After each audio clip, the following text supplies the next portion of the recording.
Everyone sees Elon Musk and thinks they understand his motivation. He wants money. He wants to be the richest person in the world. He wants to build a business empire. He wants to go to Mars. These explanations make superficial sense and are ambitious enough that most people stop questioning them. But these explanations are smokescreens, comfortable because they are understandable. The real truth, the true motive behind everything Musk is doing, is much darker and much more terrifying. It's not about money. He already has more money than he could spend in 1,000 lifetimes. It's not about ego, although ego is part of it. It's not even primarily about building profitable businesses. The real motive, the hidden agenda being executed right before our eyes, while the world celebrates every announcement and every tweet, is to create a system of dependence and control so fundamental, so integrated into essential layers of how society functions, that he becomes literally irreplaceable.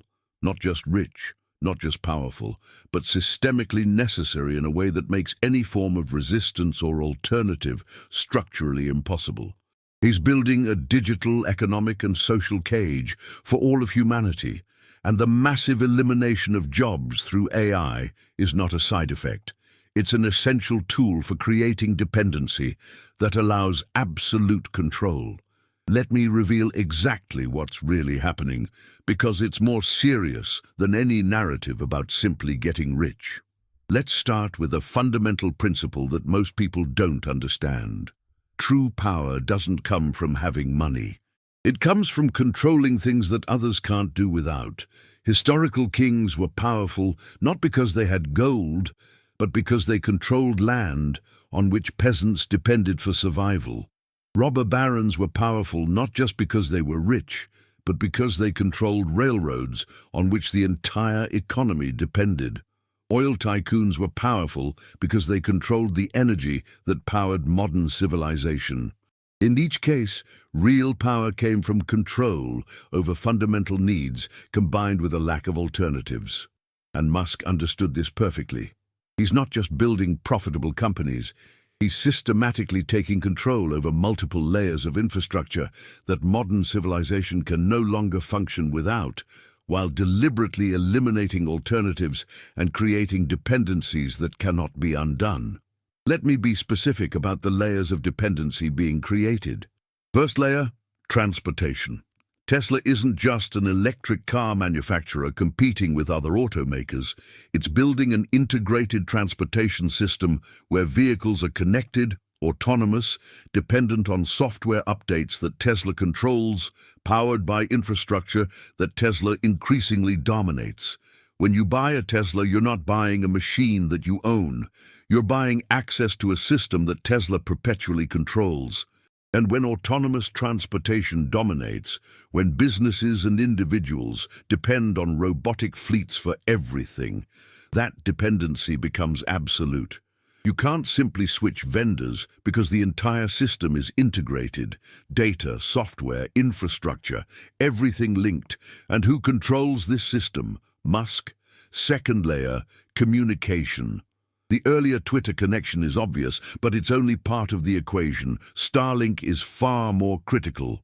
When Musk controls a constellation of satellites providing internet to areas without terrestrial alternatives, when militaries depend on this connectivity, when entire regions have no other option, the dependency created is profound.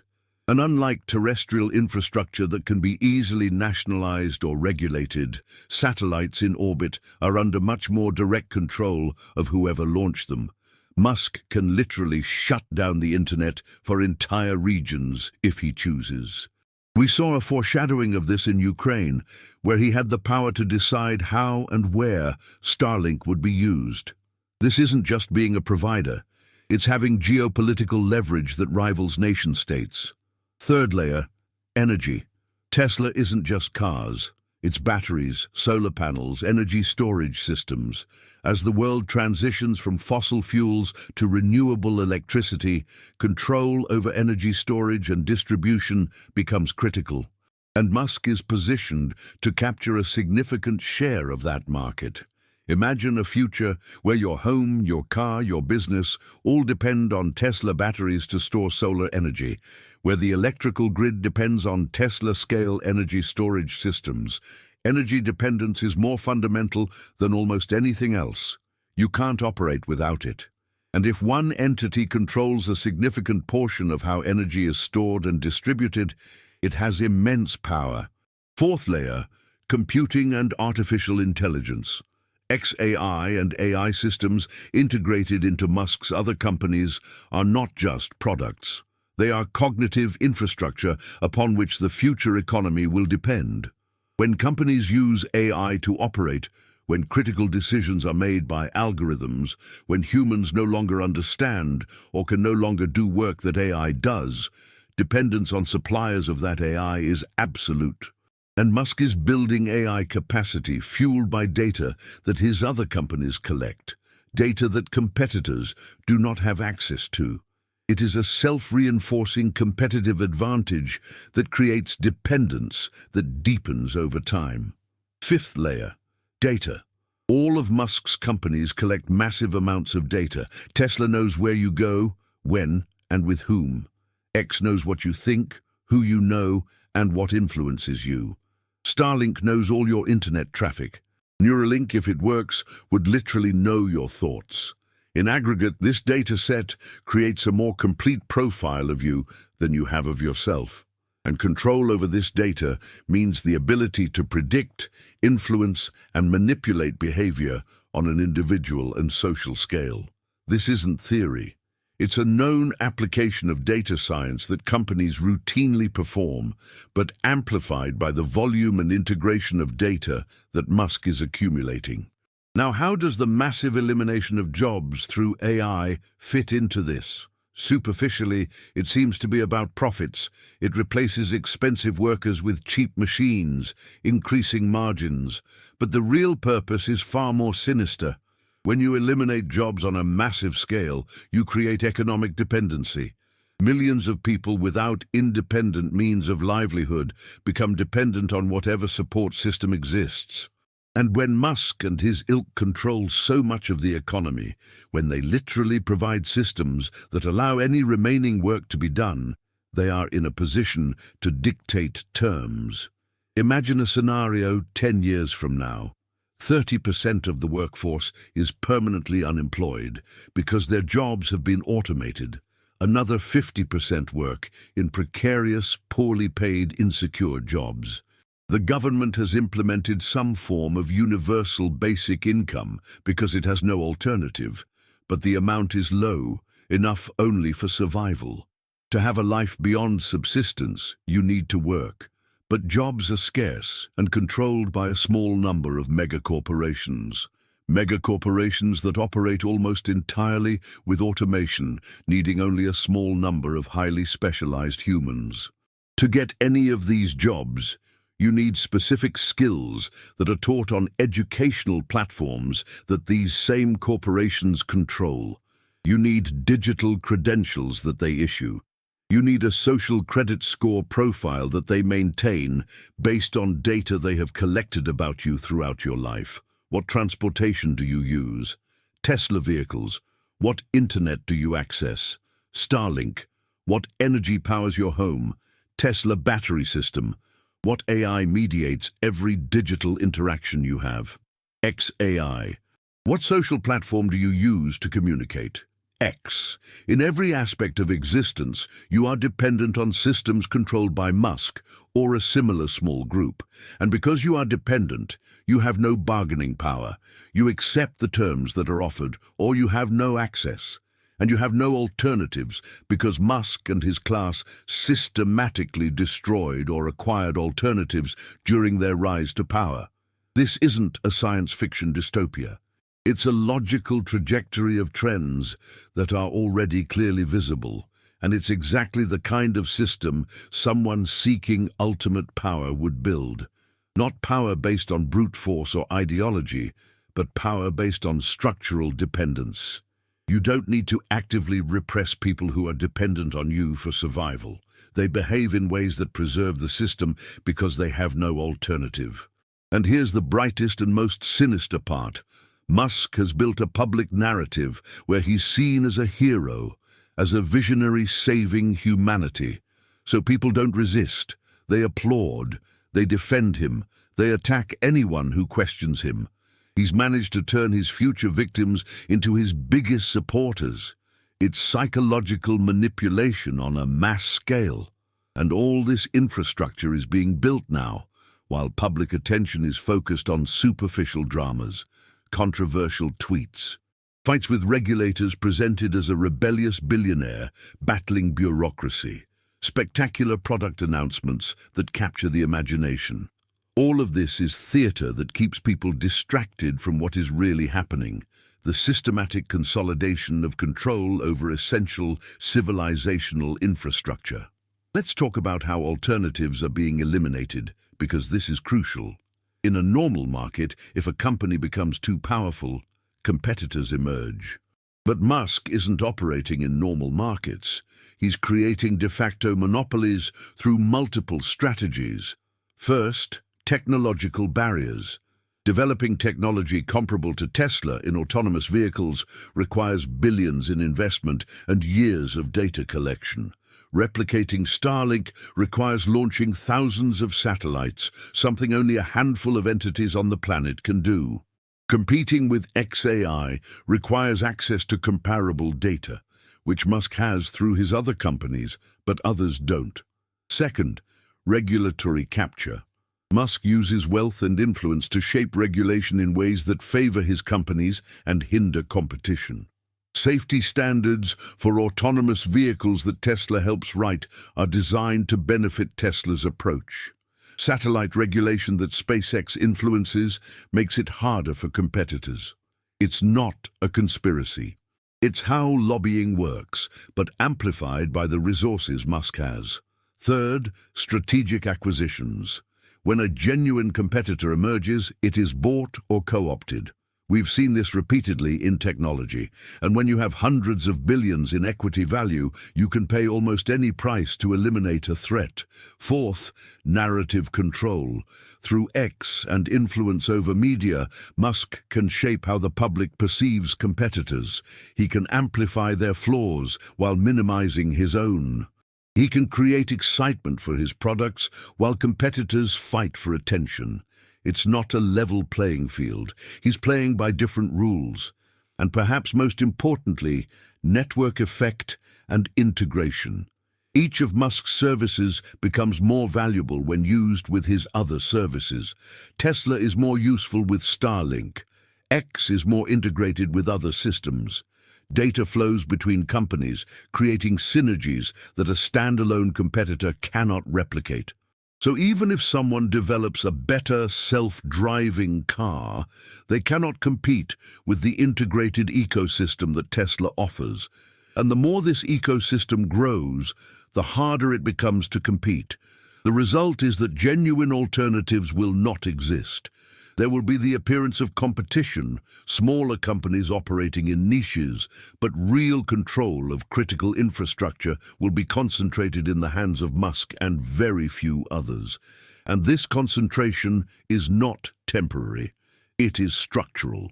Once established, it is extremely difficult to dismantle. Now let's talk about why this is more serious than just inequality or unemployment. Historical power systems had limitations. Kings could be overthrown by revolutions. Monopolies could be broken up by governments. Dictators could be assassinated or deposed. But a control system based on dependence on complex technological infrastructure is far more resilient. You can't simply overthrow a ruler. You need to rebuild the entire infrastructure. But you can't, because knowledge and capacity have been concentrated and lost. You can't easily regulate because systems operate globally and can move. You can't compete because barriers to entry are prohibitive. Unlike oppression through force, which eventually generates resistance, oppression through dependence is psychologically much more difficult to resist. When you are completely dependent on a system for survival, when alternatives literally don't exist, when even imagining an alternative is difficult because the system has shaped your thinking through information control, resistance becomes almost impossible. Think about what it means to have no economic agency. You can't choose where to work because there are no jobs. You can't start a business because competing with automated megacorporations is impossible. You can't even sell your own labor because nobody wants to buy human labor when machines are cheaper. You are economically superfluous. Your only value is as a consumer of products that you buy with the universal income that is given to you. And who decides the value of that income? A system you don't control. Who decides what you can buy? The system. What you can access? The system. How you can live? The system. It's an existence where you survive by permission, not by right. Where human dignity is conditioned on accepting dictated terms. Where autonomy is an illusion, and worse, it's a system that presents itself as benevolent. You are being cared for, fed, housed, entertained, but you are not free. You are a pet in a technological zoo. And here's the part that should really be terrifying. Musk isn't alone in doing this. There's a small group of tech billionaires building similar systems. Bezos through Amazon, Zuckerberg through Meta, Page and Brin through Google. But Musk is more advanced in integrating multiple layers and is more willing to operate aggressively. And they aren't really competitors. They're more like feudal lords who occasionally fight over territory but fundamentally benefit from the same power structure. They may even coordinate in keeping alternatives suppressed, in resisting regulation, in shaping the future in ways that preserve their collective control. The real reason, the hidden agenda, is not to get rich. It's to become essential. It's to build a system where you are literally irreplaceable, because society cannot function without infrastructure that you control. And once you reach that position, you have power that exceeds anything historical kings or emperors have ever had, because you control not only physical resources, but also the cognitive, communicational, and computational infrastructure that defines how the entire society operates. And the massive elimination of jobs is an essential tool in this plan because it creates dependency. People with jobs, with independent income, with the ability to organize and resist, are a threat to absolute control. But people dependent on the system for survival are not a threat. They are manageable, controllable, and the more jobs are eliminated, the more dependency is created, the more power is consolidated. If this sounds like a movie villain's plan, that's because it is exactly that. But it's happening in reality, not fiction. And it's working because most people don't realize or don't believe that someone would actually do this. They prefer to believe in the comfortable narrative of a visionary who wants to save humanity. And while they believe this, a cage is being built around them. Now, you might be thinking, surely governments will intervene, there will be regulation, there will be resistance. But think about power dynamics. When Musk controls critical infrastructure, when he can literally shut down communications or transportation for entire regions, when he has data on everyone, when he can shape public narrative through media control, what can the government really do? They need him more than he needs them. He has leverage, and he uses it without hesitation. We saw this when he threatened to move SpaceX out of California. The state backed down. We saw it when he resisted Tesla regulators. He mobilized popular support against them. We saw it when he interfered in the Ukraine war through Starlink. Nobody can really punish him because he controls too many things that are critical. It's hostage-taking hostage. Except the hostage is the whole of society. And the more time passes, the harder it becomes to do anything, because with each passing day, more infrastructure is built, more dependencies are created, more alternatives disappear. There's a window closing rapidly where action would still be possible, but action would require a massive understanding of what's happening, political will that doesn't exist, and international coordination on an unprecedented scale. The probability of that happening essentially zero. So the most serious reason is not greed, it's not ego, it's the pursuit of absolute and permanent power through the creation of structural dependency. It's the transformation of human society into a system where a small elite controls essential layers of existence and everyone else depends on them for survival. It's the end of real human agency for the majority. It's the creation of a form of digital feudalism where you exist by permission, not by right, where freedom is an illusion and where resistance is structurally impossible. And Musk will get even richer in the process because concentration of control translates into concentration of wealth. But wealth is just a marker, a metric. What really matters is power. And he's building a kind of power that no human in history has ever had. Power over essential infrastructure, power over data and information, power over narratives and perceptions, power over the economy and means of survival. And he's doing it in a way that seems inevitable, that seems like progress, that most people applaud until it's too late to reverse. You've been warned about what's really happening, about the reason, which is more serious than simply getting rich. Now you choose, believe the comfortable narrative or face the uncomfortable reality. Because if enough people don't wake up soon, if resistance doesn't materialize while it's still possible, the future is decided. And it's not a future that anyone who values freedom, dignity, or human agency should accept. But acceptance or not, it's coming unless something fundamentally changes. The choice, for now, still exists, but not for much longer.